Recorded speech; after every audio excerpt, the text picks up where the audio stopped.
اوپر میں کتاب لکھ رہا ہوں تو میں ٹینشن میں تھا کہ پہلے کس کو رکھنا. تو وہ کہتا ہے کہ میں آخر میں پریشان ہو کر یہ فیصلہ مجھے کرنا ہی پڑا کہ ان 100 میں سب سے بڑے کون ہیں. تو وہ ہندو نے بھی سب سے پہلے کس کے بارے میں لکھا. تو اب میں تو کیا سمجھا رہا ہوں, تو نبی کو تو آج غیر بھی مانتے ہیں. ابھی میں نے صبح ایک کو فون لگایا, بڑے مندر کا پجاری ہے.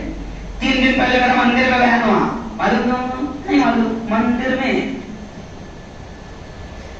منتری بھی تھے, آمدار بھی تھے, خاصدار بھی تھے, آجی بھی تھے, ماجی بھی تھے.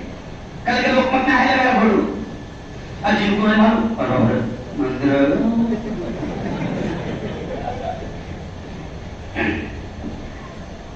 تو اب میں نے صبح پجاری کو فون لگایا مبارکباد دینے کے لیے.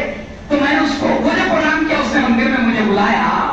تو میں نے وہاں پر کہا کہ کتنا اچھا ماحول ہے کہ ہندوستان کے ایک بڑے مندر میں مسجد کا ملا کو بلایا گیا ہے. یہ اس بات کا ثبوت ہے کہ اچھے دن.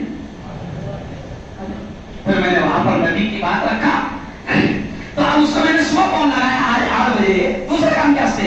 تو اس کو کیا لگا, تو اس نے فوراً عید مبارک ہو مفتی تھا اللہ مبارک. میں نے کیا بولا, تو وہ بیچارے کو وہ کیوں ایسا بول رہا, کیونکہ وہ ہم کو دیکھ کر اسلام سمجھتے ہیں. ہم سوالے اٹھا رہے ہیں محرم میں, تو ان کو کیا لگتا ہے اسلام ہے. مسلمان دکھ رہے ہیں ان کو پڑھنے والے اسلام ہے. تو پھر وہ دماغ میں کیا کرتے ہیں, اپنے میں نہیں ان میں فرق ہے کیا. اپن بھی اٹھا رہے, یہ بھی اٹھا رہے, اپن بھی اٹھا رہے, ارے بولو نا, یہ بھی اٹھا رہے, اپن دوبارے, لیکن یہ ہوشیار ہے گھر کو واپس لے کے آئے. نہیں سمجھا. تو ہم کیا کر رہے باولے چالے کہ ہم ہندو. اب ہمارا ابھی دیکھو یہ پورے لوگ بیٹھے, اس میں کون آیا ہندو. ارے وہ بیچارے مسجد میں نہیں آتے, ان کو تمہاری مسجد میں کیا ہوتا نہیں معلوم. وہ جو روڈ پر تم کو کرتے دیکھتے وہ سمجھتے یہ چیز اسلام ہے. اب ان کو کیا معلوم کہ والے چالے یہ اوریجنل چیز نہیں ہے.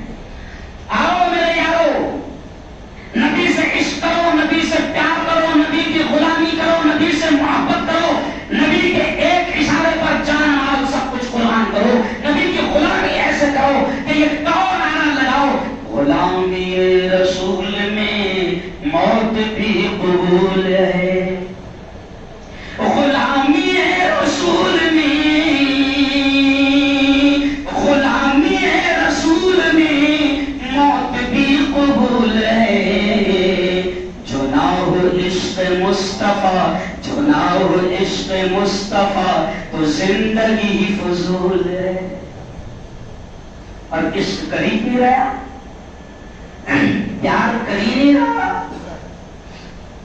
نبی سے عشق ہے, نبی سے پیار ہے, تو سوچ اگر تو جوان ہے تو یہ سوچ کہ اگر آج موت آ گئی تو میں میرے نبی کو منہ دکھانے کے لائق رہوں گا یا نہیں رہوں گا.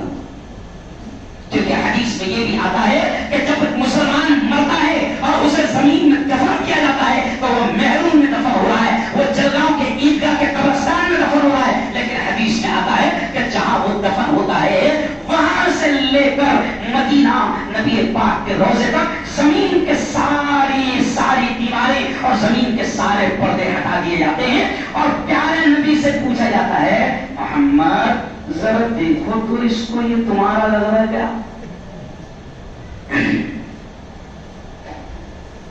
اب عاشق تو بڑا تھا, برابر ہر سال ایک دم پابندی کرتا تھا. لیکن جب نبی نے دیکھا تو پتہ چلا کہ اس کا چہرہ تو شاہ رخ خان لگ رہا, اس کے پیچھے تو چوٹیاں دکھ رہی, اس کے تو کان میں بالیں بھی دکھ رہی, اور یہ تو پورا چکنا دکھ رہا. اور نبی نے اگر اللہ معاف کرے, اللہ معاف کرے, اللہ معاف کرے, اللہ ہم سب کی حفاظت کرے, اگر نبی سے پوچھا گیا کہ محمد ذرا اس کو پہچانو,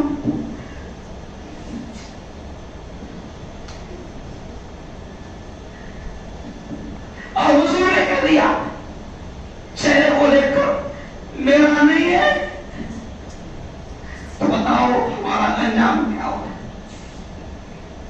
اور جوانوں یہ چھپری عشق چھوڑو، یہ ڈرام چھوڑو، نبی کے دیوانے بنو، اپنے چہروں کو نبی کی سنتوں سے سجاؤ، اپنے چہرے پر سنت رسول کو سجاؤ، ایسا سجاؤ کہ اگر سبھاش چوک سے گزرو، اگر ریلوے اسٹیشن پر گزرو، اگر سبھاش چوک میں گزرو تو ہندو نے دیکھ کر، سراپا بازار کے سنار میں دیکھ کر، تمہارے چہرے کو دیکھ کر اور تمہاری پیشانی کے نماز کے نشان کو دیکھ کر ہندو نے یہ کہنا چاہیے کہ یہ کوئی نبی کا سچا عاشق نظر آ رہا ہے۔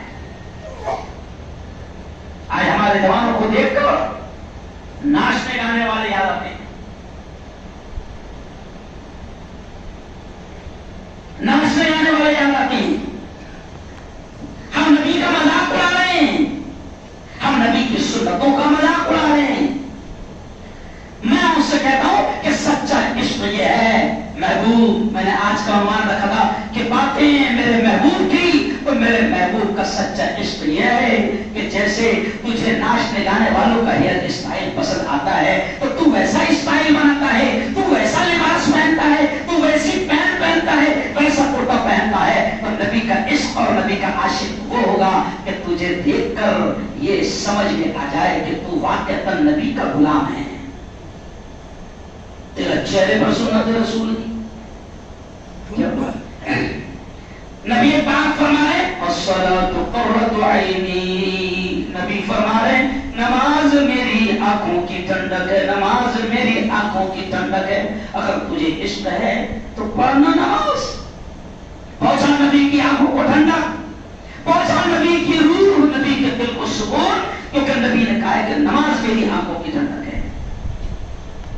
بخشا بخشائے نبی، بخشا بخشائے رسول، آخری وقت ہے، آخری وقت حدیث میں آتا ہے کہ بدن پورا بخار سے گرم ہے، تڑپ رہے ہیں، اور آخری وقت میں بھی نبی اپنے چاہنے والوں سے کہہ رہے ہیں، صحابہ سے کہہ رہے ہیں، ابو بکر سے کہہ رہے ہیں، عمر سے کہہ رہے ہیں، ابو بکر اور عمر بغل میں ہاتھ ڈالو اور گھسیٹتے ہوئے مسجد میں لے کر چلو، نماز میں چھوٹنے دینا۔